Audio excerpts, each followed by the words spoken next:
Hello दोस्तों, आप सभी का स्वागत है हमारे यूट्यूब चैनल हिम दर्पण पर। दोस्तों, आज हम बात करेंगे हिमाचल प्रदेश पुलिस एग्ज़ाम के बारे में। दोस्तों, आज से हम हिमाचल प्रदेश पुलिस एग्ज़ाम से रिलेटेड मॉक टेस्ट शुरू करेंगे। दोस्तों, यह हमारा फर्स्ट मॉक टेस्ट रहेगा और यह साइंस सेक्शन से होगा।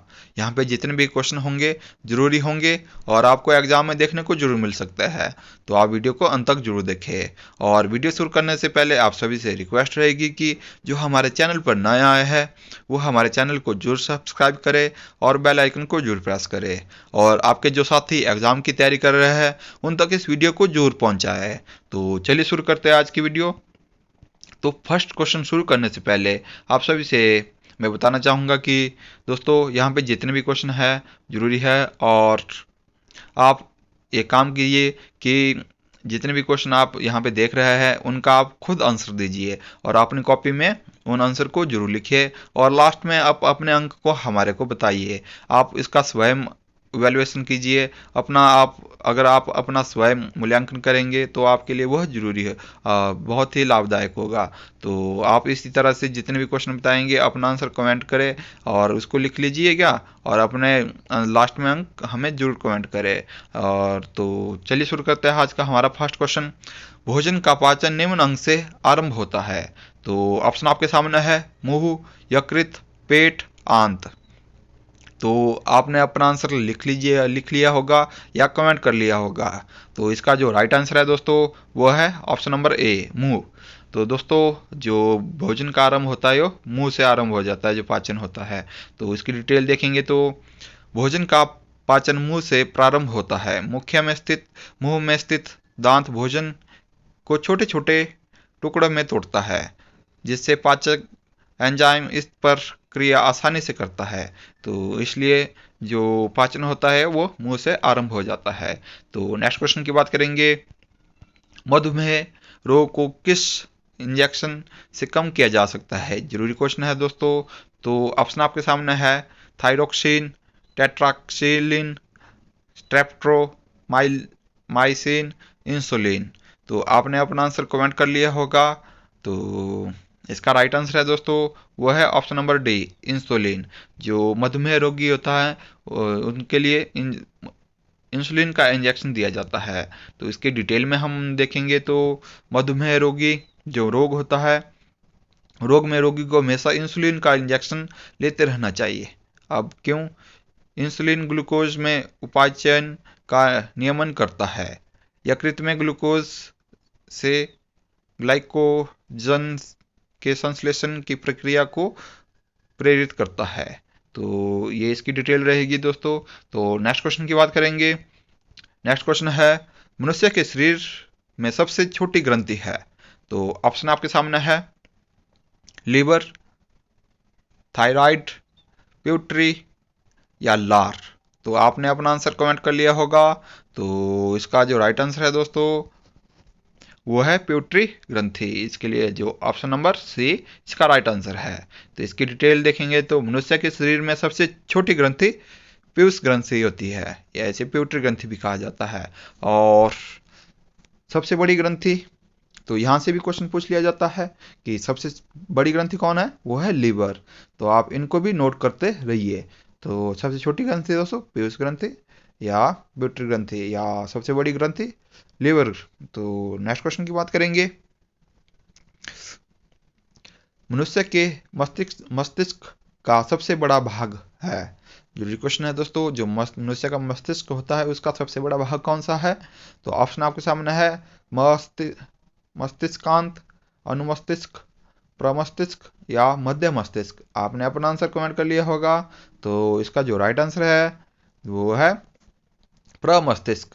तो इसका राइट आंसर सी हो जाता है। तो इसकी डिटेल के बारे में हम देखेंगे। मनुष्य के मस्तिष्क का सबसे बड़ा भाग प्रमस्तिष्क होता है, जो कि मनुष्य का मुख्य भाग होता है। तो नेक्स्ट क्वेश्चन की बात करेंगे। नेक्स्ट क्वेश्चन है दालों से हमें प्राप्त होता है। तो ऑप्शन आपके सामने है विटामिन, वसा, कैल्शियम, प्रोटीन। तो आप सभी को पता होगा इसका आंसर। तो अपना आंसर जरूर कमेंट करें। तो इसका राइट आंसर है दोस्तों ऑप्शन नंबर डी, प्रोटीन। तो दाल से हमें क्या प्राप्त होता है? प्रोटीन। तो इसकी डिटेल में हम बात करेंगे। तो दालों से हमें मुख्यतः प्रोटीन प्राप्त होता है, और मूंग की दाल, अरहर की दाल, मतलब कि 100 ग्राम दाल से हमें क्रमशः 23 से 24 ग्राम प्रोटीन प्राप्त होता है। जो 100 ग्राम दाल होती है मूंग की और अरहर की, तो इससे हमें 23 और 24 ग्राम प्रोटीन प्राप्त होता है। इसके अतिरिक्त हमें दालों से फ्लोरिक एसिड, ये भी जरूरी है दोस्तों, निकोटोनिक निकोटोनिक और एसिड और तथा फास्फोरस की कुल मात्रा भी प्राप्त होती है। तो दाल से हमें क्या क्या प्राप्त होता है, और दोस्तों यहाँ से भी क्वेश्चन पूछ जा सकता है। तो फ्लोरिक एसिड, फोलिक एसिड और निकोटोनिक एसिड और फास्फोरस हमें दाल से प्राप्त होता है। तो नेक्स्ट क्वेश्चन की बात करेंगे। नेक्स्ट क्वेश्चन है आपके लिए, मानव अंग में विटामिन डैश नहीं करता है। तो जरूरी क्वेश्चन है दोस्तों। तो ऑप्शन आपके सामने है, पाचन में सहायता, औषधि के उपाचयन में सहायता, वृद्धि में सहायता, या कार्यशीलता की पूर्ति में। तो आपने अपना आंसर कमेंट कर लिया होगा। तो इसका जो राइट आंसर है वो ऑप्शन नंबर डी, तो कार्यशीलता में। इसकी डिटेल में हम देखेंगे। मानव अंग में विटामिन बी कॉम्प्लेक्स पाचन में सहायता करता है। तो विटामिन बी कॉम्प्लेक्स पाचन में सहायता करता है। विटामिन औषधि के उपाचयन तथा वृद्धि में सहायता करता है, इसके लिए भी करता है, परंतु जो विटामिन होता है वो कार्यशीलता की पूर्ति नहीं करता है। तो इसलिए इसका right answer option number D हो जाता है। तो नेक्स्ट क्वेश्चन की बात करेंगे हम। मनुष्य के शरीर में क्रेनियल तंत्रिकाओं की संख्या है। इंपॉर्टेंट क्वेश्चन है दोस्तों, अपना आंसर जरूर कमेंट कीजिए। तो फर्स्ट जो आपके लिए ऑप्शन होगी वो है 12 जोड़ी, 13 जोड़ी, 14 जोड़ी या 15 जोड़ी। तो आपने अपना आंसर कमेंट कर लिया होगा।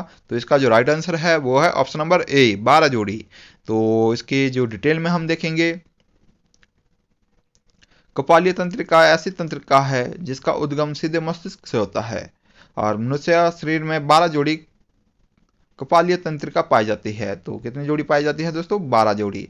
तो नेक्स्ट क्वेश्चन की बात करेंगे हम।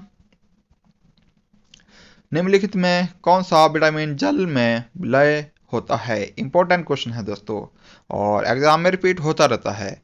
तो ऑप्शन आपके सामने है, vitamin A, vitamin E, vitamin C, vitamin D. तो आपने अपना आंसर कमेंट कर लिया होगा। तो इसका राइट आंसर है option number C, vitamin C. जो विटामिन जल में विलय होता है वो है विटामिन सी, मतलब। तो इसकी डिटेल में हम देखेंगे। इसकी डिटेल की बात करेंगे हम, तो विटामिन बी व विटामिन सी जल में विलय होता है। यहाँ पे आप इन पॉइंट को नोट कर लीजिएगा।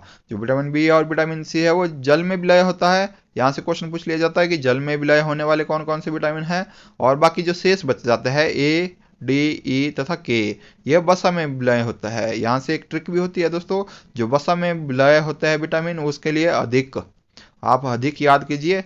अधिक से आपको जो अधिक होते हैं, अधिक से वो वसा में होते हैं, बाकी वो जाते हैं वो जल में होते हैं। अधिक से मतलब vitamin A, vitamin D, vitamin E, vitamin के। तो इस तरह से इसकी ट्रिक भी बन जाती है। तो नेक्स्ट क्वेश्चन की बात करेंगे हम। सामान्य व्यक्ति का सामर्थ्य होता है। तो ऑप्शन आपके सामने है, 0.05 10 अश्व शक्ति। ऑप्शन नंबर बी है 0.05 से 1.0 अश्व शक्ति। तो नेक्स्ट ऑप्शन है ए का अश्व शक्ति। इनमें से कोई भी नहीं। तो आपने अपना आंसर कमेंट कर लिया होगा। तो इसका जो राइट आंसर है ऑप्शन नंबर बी। तो डिटेल में हम देखेंगे। सामान्य व्यक्ति की जो सामर्थ्य 0.5 से 1.0 अश्व शक्ति के बीच में होता है। तो जो एक अश्व शक्ति होती है दोस्तों वो कितनी होती है? 746 वॉट के बराबर। यहाँ से भी क्वेश्चन पूछ लिया जाता है कि एक अश्व शक्ति कितनी होती है, तो वो होती है 746 वॉट के बराबर। तो नेक्स्ट क्वेश्चन की बात करेंगे हम। नेक्स्ट क्वेश्चन है,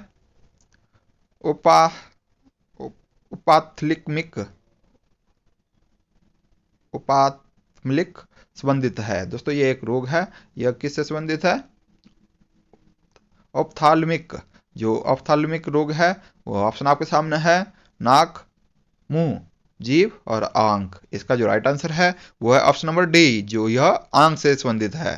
तो इसकी डिटेल में हम देखेंगे, जो ऑप्थेल्मिक रोग है यह आंख और दृष्टि से संबंधित है।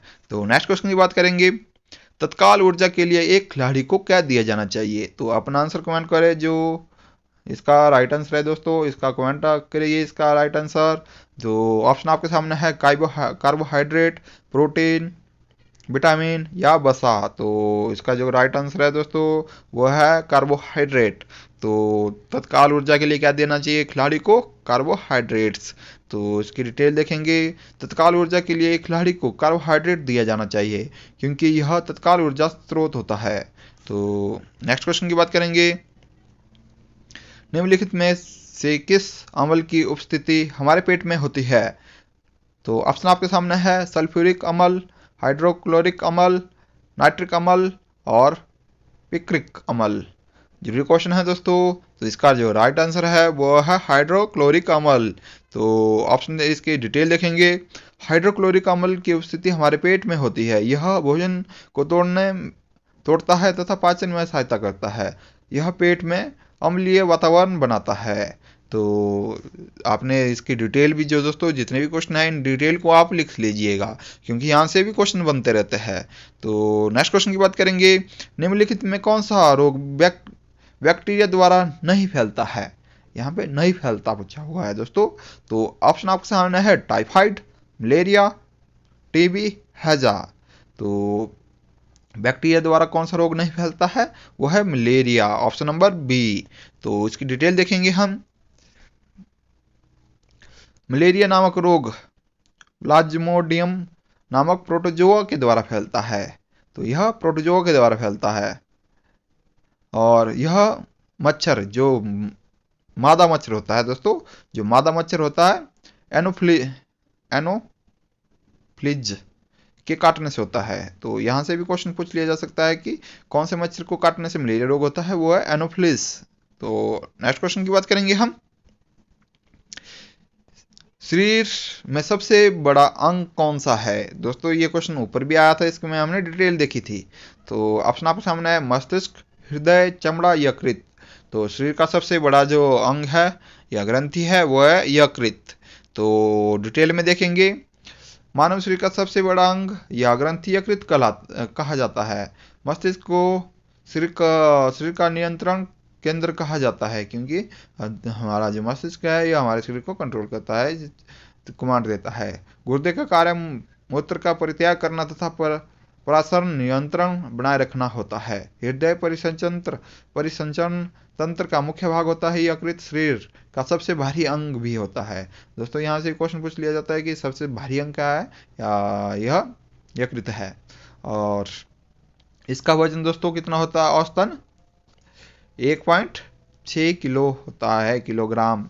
तो यहाँ से भी क्वेश्चन पूछ लिया जा सकता है कि यकृत का वजन कितना होता है?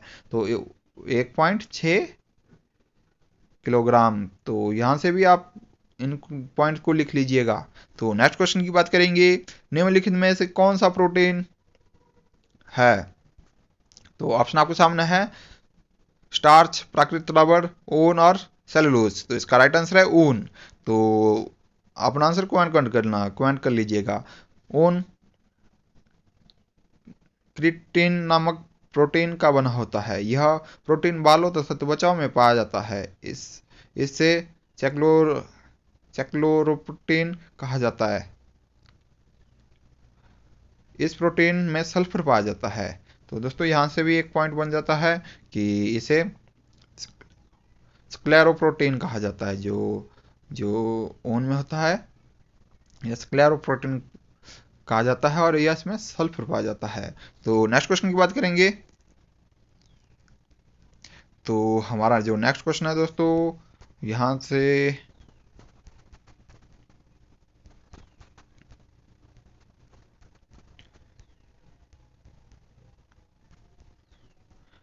विटामिन सहायता नहीं करता है।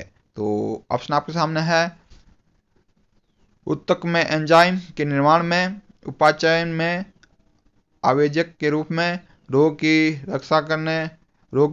से रक्षा करने में, पाचन क्रिया में। तो ऑप्शन इसका राइट आंसर है दोस्तों, वो है ऑप्शन नंबर ए, ऊतकों में एंजाइम के निर्माण में विटामिन सहायता नहीं करता है। तो ऑप्शन इसके जो हम देखेंगे इसकी डिटेल में, विटामिन रोग की रक्षा करने में सहायता करता है और यह पाचन क्रिया में सहायता करते हैं, उपाचयन में आवेजक के रूप में काम करता है, परंतु उत्तकों में एंजाइम का निर्माण नहीं करता है। तो यहाँ पे आप देख सकते हैं डिटेल को। तो दोस्तों, आपको वीडियो कैसी लगी आप हमें कमेंट कीजिए। अगर हाँ कोई गलती हुई हो तो उसके लिए हमें माफ़ कीजिए। आप हमें सजेशन भी कर सकते हैं और अपना आंसर जो आपका स्कोर हुआ है उनको भी आप हमें कमेंट कीजिए। दोस्तों, आप हमें यूट्यूब, इंस्टाग्राम, फेसबुक, टेलीग्राम पे भी फॉलो कर सकते हैं। वहाँ पे आपको स्टडी मटेरियल और जो अदर अपडेट होती है वो मिलती रहती है। तो थैंक यू दोस्तों।